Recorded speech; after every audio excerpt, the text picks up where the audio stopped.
Hello, retro gamers! Here it is, your favorite moment. What's new on Batocera, Episode 3? On the menu today, we've got systems that aren't exactly recent.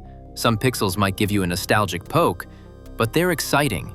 And some are brand new or freshly updated in Batocera. We'll also take a look at Lightgun updates, new tweaks in the Batocera Control Center, refreshed emulators, and emulation station improvements. Let's jump right in and see what's new.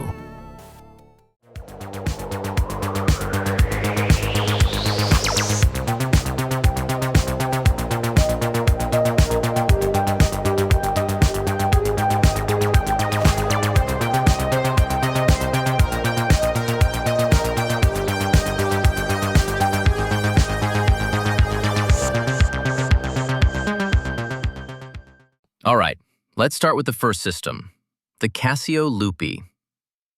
Released in the 90s and exclusively in Japan, the Casio Loopy was a home console with a very unusual feature. It could print small stickers directly from its games. This idea was part of Casio's attempt to offer something different from traditional gaming consoles at the time. It's not a system that left a major mark on gaming history, and the library is fairly limited, but it remains an interesting and very unique piece of hardware. To use it in Batocera, simply place your ROMs in the /ROMs/Casio Loopy folder, and you can explore this little oddity for yourself. Okay, now let's move on to another newly added system. The NEC PC 6000 series, launched in 1981, was an entry-level Japanese home computer built around a Z80-based CPU. It played an important role in early 80s Japanese computing, offering an affordable way to access both productivity software and games at home. This system is emulated through MAME, so the ROMs are in MAME format. To enjoy it in Batocera, simply place your ROMs in the ROMs/PC60 folder and you're good to go. And we continue with another classic home computer. The Enterprise 64 and 128, released in 1985, were British microcomputers powered by a Z80 CPU running at 4 MHz, offering advanced graphics with support for up to 256 colors. Despite impressive graphics and sound capabilities for an 8-bit system, the machine arrived late on the market and never achieved real commercial success. One interesting detail is that it even had a cartridge to emulate the ZX Spectrum, greatly expanding its available software. Even today, the homebrew scene remains very active, with new games still being developed for the Enterprise. To enjoy this system in Batocera, simply place your ROMs in the ROMs/Enterprise folder. Okay, now let's talk about a few improvements made to the Batocera Control Center and to Lightguns.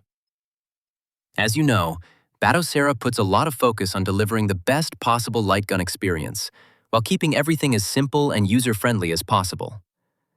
The Batocera Control Center has evolved once again, with visual improvements to the menu, but also new Lightgun-related features. You can now display your Lightgun directly in the Control Center and check the mapping associated with your games. This is still a very early implementation, but it lays the foundation for a complete database that is currently being built. In the near future, you'll be able to view detailed Lightgun controls on a per-game basis. Okay. Let's move on to a small emulation station update that will make a lot of people happy, especially if you're using a physical keyboard with Batocera. You can now define your keyboard language and the associated layout directly from the interface, ensuring much better compatibility.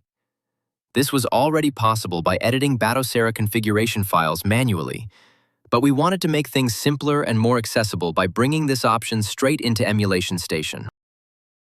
Let's move on to a brand new emulator added for the Tandy Radio Shack color computer, also known as the Coco.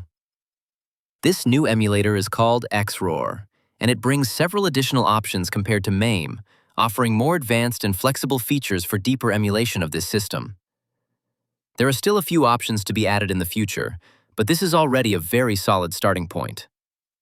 Don't hesitate to try it out and make up your own mind, especially if you want to rediscover this machine, which still has a fairly active community today.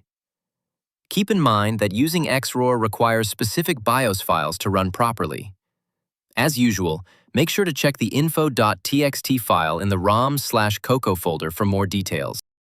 Now, let me show you a small but very useful improvement in the Batocera File Manager Toolbox. As you know, on some systems, games can be split across multiple CDs, CD1, CD2, and so on. The usual solution is to create an M3U file that lists all the disks, so EmulationStation displays a single game instead of multiple entries. So, why am I talking about something you probably already know? Because you can now automatically generate M3U files for an entire folder with just one click. The tool scans all subfolders and creates everything for you automatically. Definitely a very handy option. And that's it for this episode. Keep in mind that beyond the features shown here, many fixes and emulator updates have been made since the last episode. Most emulators have been updated to their latest versions, and we're also continuing to improve the Zen 3 build of Batocera, dedicated to x86 handhelds like the Steam Deck. If you're using this type of device, don't forget to switch to the Zen 3 version. Until then, happy retro gaming, and I'll see you very soon for the next episode of What's New on Batocera.